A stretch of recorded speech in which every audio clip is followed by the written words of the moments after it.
क्या बिहार के बांकीपुर विधानसभा उपचुनाव का असर अब सिर्फ पटना तक सीमित नहीं रहा, बल्कि इसकी गूंज दिल्ली तक सुनाई दे रही है।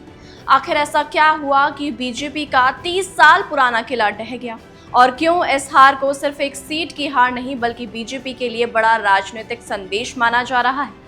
सबसे बड़ा सवाल यही है कि क्या इतिहास खुद को दोहरा रहा है, क्योंकि इससे पहले भी कई ऐसे चुनाव हुए जहां विपक्ष ने बीजेपी के सबसे मजबूत गढ़ों में सेंध लगाकर पूरे देश की राजनीति का रुख ही बदल दिया। आइए जानते हैं पूरी कहानी।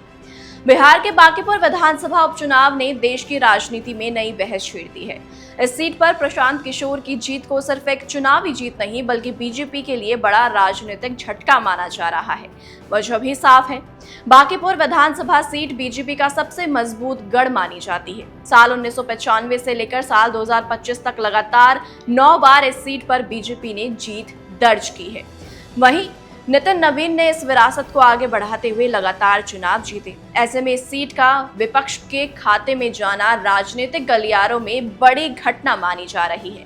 लेकिन भारतीय राजनीति में ये पहली बार नहीं हुआ है जब बीजेपी अपने मजबूत गढ़ में हार का सामना कर रही हो। इससे पहले भी कई ऐसे चुनाव हुए हैं जिन्होंने राष्ट्रीय राजनीति का पूरा समीकरण बदल कर रख दिया। सबसे पहले बात करते हैं गोरखपुर लोकसभा उपचुनाव 2018 की। ये वही सीट थी जो उत्तर प्रदेश के मुख्यमंत्री योगी आदित्यनाथ की पहचान मानी जाती थी।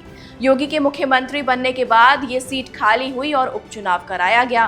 बीजेपी को भरोसा था कि ये सीट आसानी से उसके पास ही रहेगी, लेकिन समाजवादी पार्टी के उम्मीदवार प्रवीण निषाद ने जीत दर्ज कर सभी को चौंका दिया।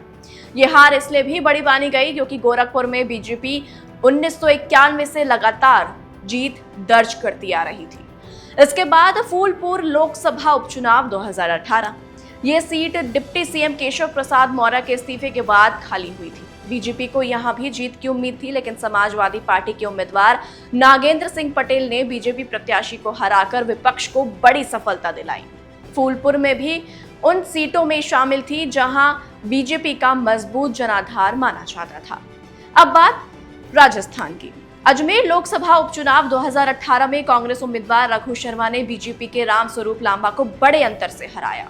अजमेर लंबे समय से बीजेपी का मजबूत गढ़ माना जाता रहा है और यहां पार्टी कई बार जीत दर्ज कर चुकी है, लेकिन उपचुनाव में नतीजे पूरी तरह से बदल चुके थे।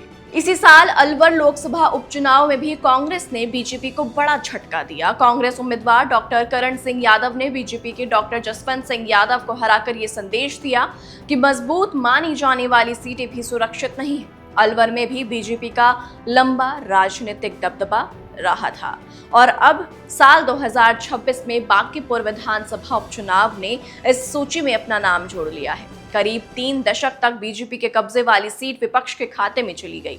यही वजह है कि इस नतीजे को सिर्फ बिहार का चुनाव नहीं बल्कि राष्ट्रीय राजनीति के संकेत के तौर पर भी देखा जा रहा है। हालांकि ये भी समझना जरूरी है कि उपचुनाव और आम चुनाव की परिस्थितियां काफी हद तक अलग होती हैं। कई बार स्थानीय मुद्दे, उम्मीदवार की लोकप्रियता और क्षेत्रीय समीकरण उपचुनावों के नतीजों को प्रभावित करते हैं। इसलिए किसी एक चुनाव के आधार पर भविष्य के विधानसभा या लोकसभा चुनाव का अनुमान लगाना सही नहीं होगा। लेकिन इतना जरूर है कि ऐसे नतीजे राजनीतिक दलों को अपनी रणनीति पर दोबारा सोचने के लिए मजबूर कर देते हैं। अब सवाल यही है कि क्या बांकीपुर की हार बीजेपी के लिए सिर्फ एक चेतावनी है या आने वाले चुनावों का ट्रेलर? क्या विपक्ष इस जीत से नई ऊर्जा हासिल करेगा और क्या बीजेपी अपनी पारंपरिक सीटों पर फिर से पकड़ मजबूत कर पाएगी? इसका जवाब आने वाले चुनावों में मिलेगा। आपकी राय क्या है? क्या बांकीपुर की हार केवल स्थानीय मुद्दों का असर है या फिर राष्ट्रीय राजनीति में बदलाव का संकेत? अपनी राय हमें कमेंट करके जरूर बताएं। अगर वीडियो पसंद आया हो तो लाइक करें, शेयर करें और चैनल को सब्सक्राइब करना बिल्कुल ना भूलें।